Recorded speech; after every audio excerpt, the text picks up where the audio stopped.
Hey guys, Dave Joyce here. In this video, what I'm going to do is go over doing a stock count. I'm going to use both our options, both our dedicated mobile app and our cloud back office. Depending on the device you're using, you can either use our dedicated mobile app or our cloud back office. We have clients who have used Android devices with dedicated app and clients who've used Android and iPad devices with the cloud back office in it. Uh, During this demo, I'm going to mention scanning products so that you can manually search. You can use built-in barcode scanner or Bluetooth scanner to scan for your products. So we'll start with the app. So in the app, we go to our stock movements, stock count.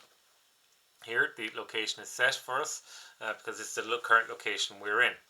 So first thing I'm going to do is simulate a scan of a barcode. So there I've used either a Bluetooth scanner or the built-in scanner to scan a barcode product. This product does not have a batch number, so it does not require me to enter a batch number.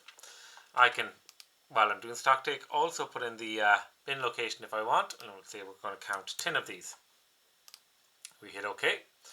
Next, I'm going to search manually for a product. So I'm going to search for my batch product. So I just type in and hit enter. We click on that. Now I do require a batch number, so I can either type in my batch number or I can click on my three dots and be suggested one. So we're going to count this batch number, and there's 5 of them. Now we save that again. So what I'm going to do is I'm going to move on to the warehouse and scan another product. So we scan another product. I've already counted this product, so it might be in 2 or 3 different locations in your warehouse. System here gives us a different option. Do we want to add on or replace? In this case, I'm adding on because I'm counting it in a second location.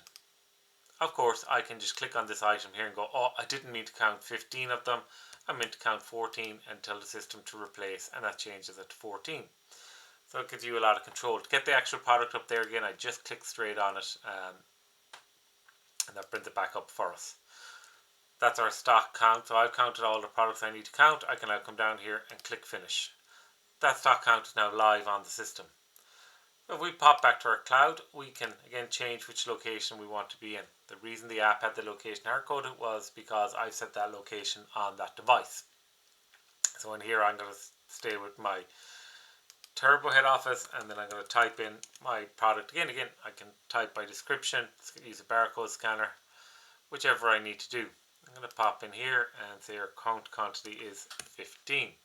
Again, I can also set my location here too as well and everything. If I search in here, I can add this product. So when in the product search, because you can be filtering down by bin location or part of a barcode, or we say for instance I could go, I'm counting all my drill. What we allow you is to click on a bunch of the products and add them all in one go. So I've added all those, and I want to set 0 here, 0 here, 0 here, and 0 here. So I'm zeroing down those products too as well. I can now hit complete here again. We sure we want to, and that goes off and sets our stock for us. So that's just updated our stock on those products. Next thing we might need to do is print our stock take sheets.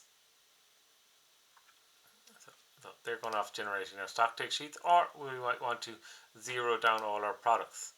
So when you're zeroing down all your products, this might be, you might do this before you start your stock count, so that anything that's not on your inventory is 0, so that you don't have to do it after the fact. Or you might be about to import an external stock take. So this allows us to zero down. I'm not going to zero down my stock take right now. In here I can import my stock count. This is where I might be importing an external stock take, or I might have had guys do it on an Excel file and wanting to import it. The layout of the file is here. If you give it a counted time, what that will do for us is we will look at the system and go, right, you counted this 2 o'clock yesterday and you sold 6 products since, so you don't have 12 in stock, you have 6 in stock. So it's a very handy feature to allow you to do a live count while also keeping the store open and keep stock as accurate as possible. We're not going to import there either. So next thing I want to do is export for my external stock taking company.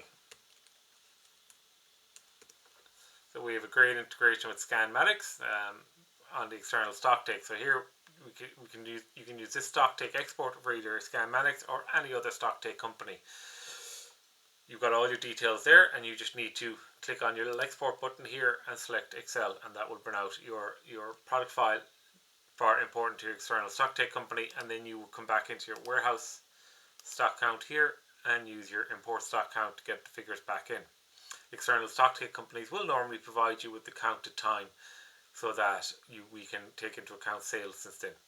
Back to our stock take sheets here, I can come into a category, so we say products, and refresh that, and it'll give me all the products in that category.